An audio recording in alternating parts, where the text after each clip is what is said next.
Welcome to We the People with me, Bo Dietl.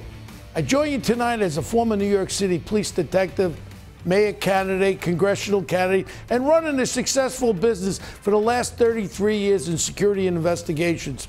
Head up some of the biggest investigations. To this day, we secure some of the most important people and corporations in America. This week, I'm going to hit the streets of New York City to uncover what everyday Americans think of the thousands of illegal immigrants marching towards our border. With the midterms around the corner, this caravan gets closer. Trump keeps cranking up the threats, and the liberals keep waving them in. Let's really hear from the people. Let's get the people's take. Why I want to do this show is the most important people in America are who I want to hear from. The people. I don't want to hear from politicians. I don't want to hear from liberal news stations or conservative news stations. I want the take from the people. With the caravan of migrants, now it started at 1,500. Now it's up to about 17,000. What's your feelings about America opening up the borders and letting them all in, or what's your feeling about it? I think we cannot have totally open borders.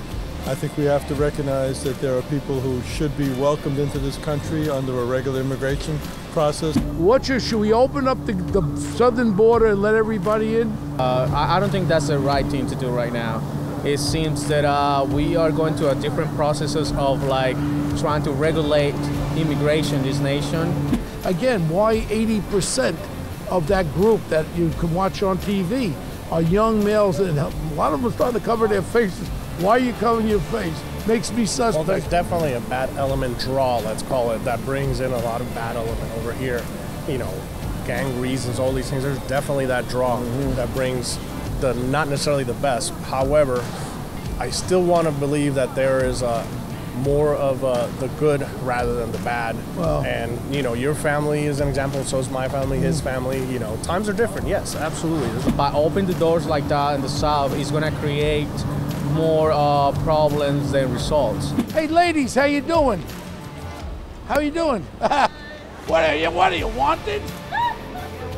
I mean, we don't know exactly, you know, what they're looking for. I mean, they want sanctuary. They want to get away from the oppressive conditions that they're in now.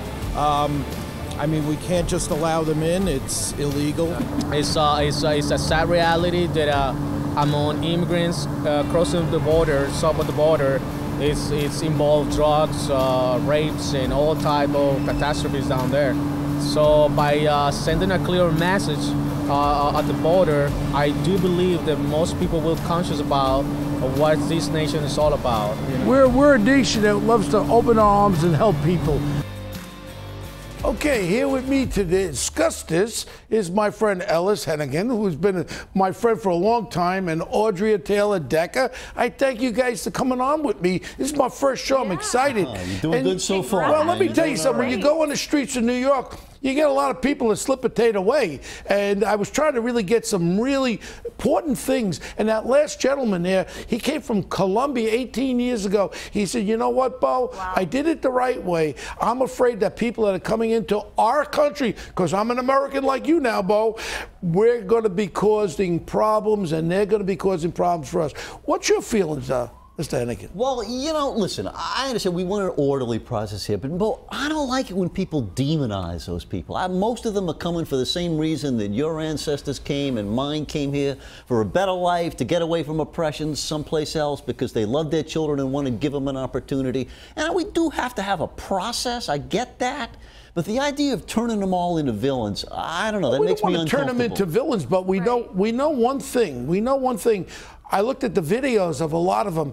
80% of them are young, pretty put together young men, and they're not all families. And then when they're asking people in the caravan, why are you coming to America? We're supposed to be opening up for people who are being oppressed. A lot of them say, well, I want a job and I don't want to be hungry. We understand that. Look, I'm a grandfather. I don't want to see anyone hungry, but I also need the protection of our country. Audrey? That's exactly right. We are a nation of laws, and so certainly we're not villainizing them, but they are breaking American laws. And we do need to think about the fact that there are hundreds of thousands, if not millions, of people waiting in line to come to America legally who want the same thing that the people crossing the border want. So we have to have a process. And I think if we want them to just simply come in, then we need to talk about changing the laws. But the laws that we have in place, we do have borders in our countries. We do have laws that protect us. And so yes, it's a heartbreaking situation, but we also have to make wise decisions for the American people and for the millions of people waiting to come to America legally. Worries, you asked a question. You know what worries me is I'm looking at some of those videos. Okay, they're marching in, there's a caravan, and there's a little bit of a political influence for some of these news stations from down in Honduras and all that.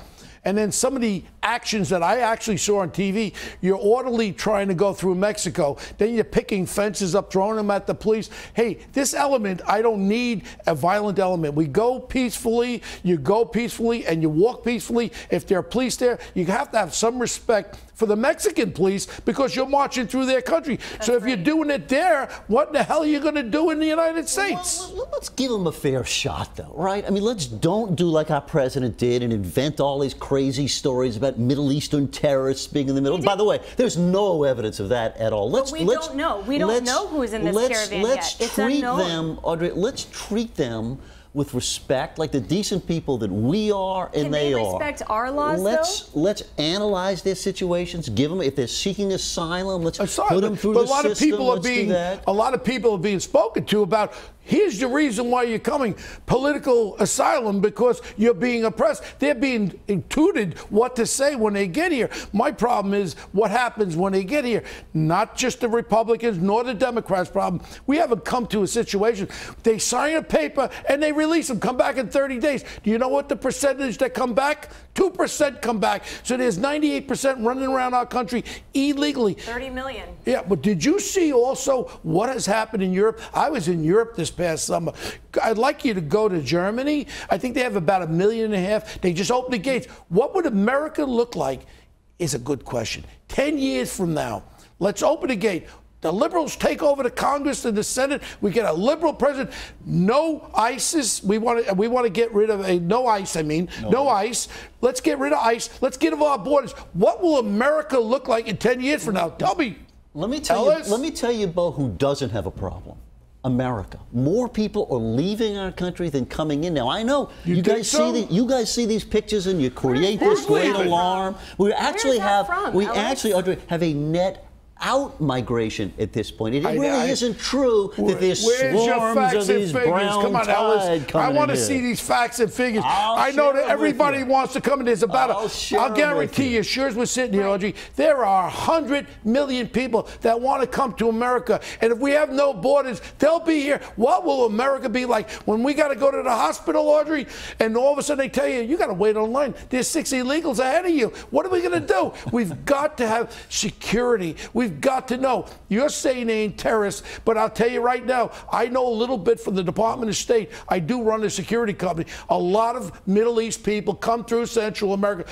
I'm not saying that they're in that crowd, but I'd like to know if there are any ones causing us trouble. We would. MS-13. You're too much come by a crap. You know what I mean? Don't do that. Did you ever face? Let me tell you. Did you ever face a terrorist that want to kill you because of your beliefs? Whether you believe in Judaism, Christianity, you have these. No, because I'm living in America. You have these crazy fanatics that want to kill you if you don't become a Muslim. Let me share another fact with you. What? As a law enforcement lifetime professional, do you know that native-born Americans commit more crime than immigrants do? That's just a fact. I got to hear from Audrey. You know what?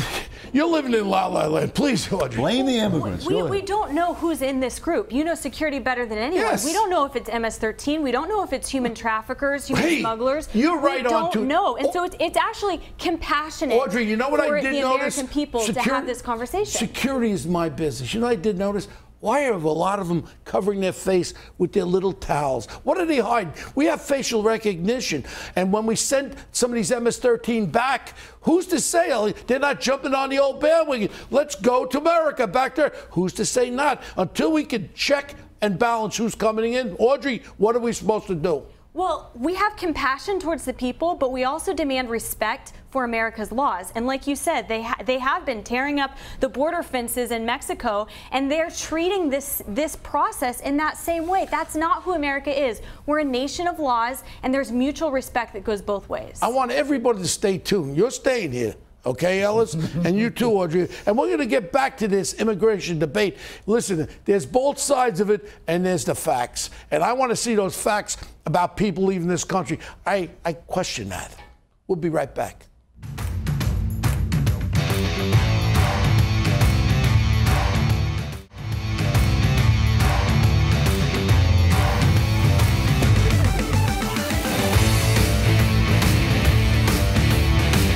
Looking at that crowd, it looks like 80% are young men, able-bodied men, and a lot of them are covering their faces for some reason, and they're bringing the flags of their country with all respect to their country. Why would you be bringing a flag that you're fleeing? And they're burning the American flag, so why come here? And one of the most important things to also look at is like the result of like, I'm not too familiar with the Central American because I'm not Central American, but as you see in the news, most of these people won't respect the laws of a foreign country like Mexico, from people from Honduras crossing, knowing that it's a border, knowing that it's a rules and regulations. And they're breaking down walls. Exactly. So that tells you clearly that they're not willing to respect the laws in here either. You are a very, very intelligent man. Yeah. We should know who is coming in our country. Should be some vetting that knows if this person is wanted or not wanted. And you know what we should do to make that proper? Fund it properly. Take all this money that's being unnecessarily spent on the military and spend it not on unnecessary. Unnecessarily. We spend more money on our military than the top, than the next 10 countries. With all respect, my son, you have peace through strength, son. If I go over a bad guy, walk over there, I say, excuse me, bad guy. Let me tell you something, bad guy. Look, I want you off this fucking corner. Oh, excuse me, I can't. All right, you're on TV. Oh, I want you off this street corner, and you tell me go kiss my butt, right? And then I pull my jacket back, and you see I have a 9mm. Right. You're going to get off this block. Okay, well that peace through strength. No, well I mean that's the unfettered fear of power, but that's not the idea of an organized society controlling itself. He's good. If I bring him on the show, I'll have to have a friggin' gag for him. But he was good. He was good, even though you kept seeing. Everything I said, it was the negative, the negative. There is a criminal element that's possibly going to come into our country. Shouldn't we protect our country? Maybe we'll have 100 million people in the next 10 years in the United States if I listen to this guy. When they come into the United States of America, we afford them medical, whatever they want. They can't turn them down in the hospital. What if I'm having a heart attack and all of a sudden I go to a hospital and I'm number 9 on the list when there's 80 illegal aliens ahead of me? I worry about that too. I mean, that's an issue. That's not the issue that bothers me most. It bothers me most that we don't know who these people are, and I don't know how it makes sense for us just to totally open border. If the extreme left wing of the Democratic Party wins out, whether it be the midterm elections or not, we might have no borders. They want to get rid of ICE. And if they take over the Congress and they take over the United States Senate, we may not have immigration. We may not have any walls at all. What is America going to be like in 10 years from now? If we have no borders, nobody's correcting the borders, no one's checking on the borders. There are hundreds of millions of people around this world that want to come to America. What should we do? Let them all in? Stop nobody? Let everybody in? America will not look the same in 10 years from now. Welcome back. We saw what the people on the street had to say. Now let's turn to the pundits. In the blue corner, we got Ellis Henican, author of Trumpitude. And in the red corner, we've got Audrea Taylor Decker, founder and president of I Am Tomorrow. So now you saw what people had to say. Mr. Blue Corner Liberal, what do you have to say about that? God, but you make America sound so bleak, as if the entire country is I'm a balanced guy. I mean, listen, I feel Did you see that guy from Colombia? How good was he? He went the right way, and he's worried about them coming over. I feel like I need to give you a hug or something. I mean, you revving up here. Listen, first of all, what is this hostility you have toward young men? I mean, when my great-grandfather came to this country, you know what he was? a young man. You and I are young men. Why are you being so hostile to young men? I'm an immigrant, but when my mom came, my dad came, they had to do it the right way. Yeah, and you want to know something? That's what makes America great, like that guy that was there. You know the difference was when in those days in America, we were comfortable embracing those immigrants. We didn't have these laws. We didn't have this hostile attitude about it. And we said, give us your tire, give us your beaten down. You're mixing two different things, though. We are all about embracing immigrants. These are not immigrants. These are people that want to invade our borders. And it sets a precedent. Don't use that language. It sets a precedent when we no longer have borders. And if we let 7,000 people just walk across the border, then we've got to let the next 7,000 and the next 7,000. And then we have open borders. What if there's no borders? Right. There has to be a vetting process. We're all for immigration. Are you for taking down the borders and getting rid of ICE? No. Are you for taking down the borders? In fact, there's nobody in American politics who's for that. We're talking about including all these progressive Democrats who you talk that nut from Vermont, who you talk so harshly Bernie Sanders. about. There are all these people. We're asking for an orderly, humane process. Don't rip these families apart. This isn't orderly. You're not for that, are you? How is this orderly to have them come across? You know what I think? I think there's a lot more Americans, whether they be Democrat or Republican, that have really good brains. And they realize if they don't support some sort of vetting, we're going to have real problems in this country. We agree on vetting. Let's vet them. But let's don't turn them all down 100% and put up the unwelcome mat. I got to really thank you guys. This is my first show. I'm thanking you for joining me. I want you guys to come back. And this is great conversation. And the most important thing about this show is I just don't want right, left. I want people to understand and digest the problem and come up with real solutions. There is a solution. We should help people that need help, yes, but we need good. I don't want bad people here. I don't want to sound like Donald Trump. Donald Trump has some negatives too, but America is about compromise and the best for all of us, because I love you. And if I see you in trouble there, Ellis, I would help you in a second. I would do the same for you, my friend. All right. Thank you very much for tonight. Thank you. Hey, listen to me. When we come back, we're going to have former New York Police Department Commissioner Bernard Kerik, friend of mine, who joins me for a discussion on the takeaways from all these explosive devices have been sent to politicians around our country. Stay tuned, stick around. He's an expert on security, and I want to see what he has to say.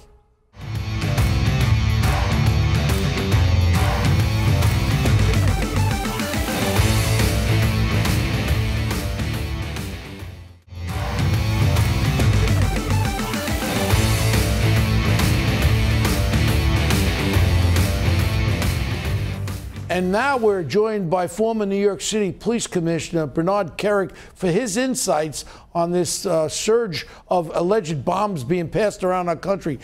Bernie, what's your feelings? What's going on? I'd really like to know. I think a couple of things, Bo. First and foremost, we're up to 8 or 9 devices.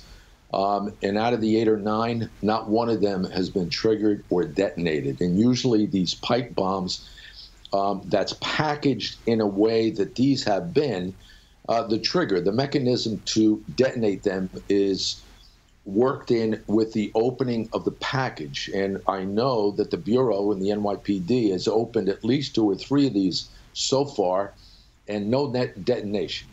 So there's no detonation upon opening. There's no detonation at transport or delivery. So I'm starting to feel pretty hinky about whether they're real or not. So well, that's number one. One of the most important things is none of them went off, which is good for forensics, DNA, and with our DNA, even with our touch DNA, even touching the envelope, you could pull DNA off of that. And we have a bundle of evidence. I think you have more than 9, 10. But by the time we air this, probably there'll be maybe more. But we have definite, specific evidence, forensic evidence that we can work with. What do you feel with that?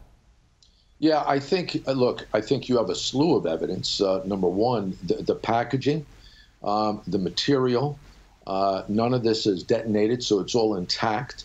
The ink, the envelopes, the glue, the stamps, all of this stuff, the FBI and the federal agents go back and trace. But also, Bo, there's an enormous amount of technology. Cameras, some of this stuff was hand delivered to Soros and to the Clinton residence.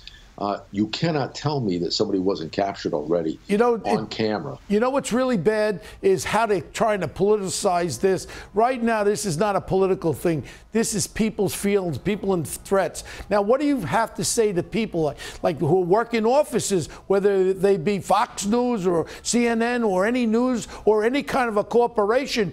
What should you be aware of and what should you look for, Bernie? You know what, Bo? That's a really good question, and it's a good point to make, especially right now. Focus on the investigation. Focus on the details of what's going on and what to look for.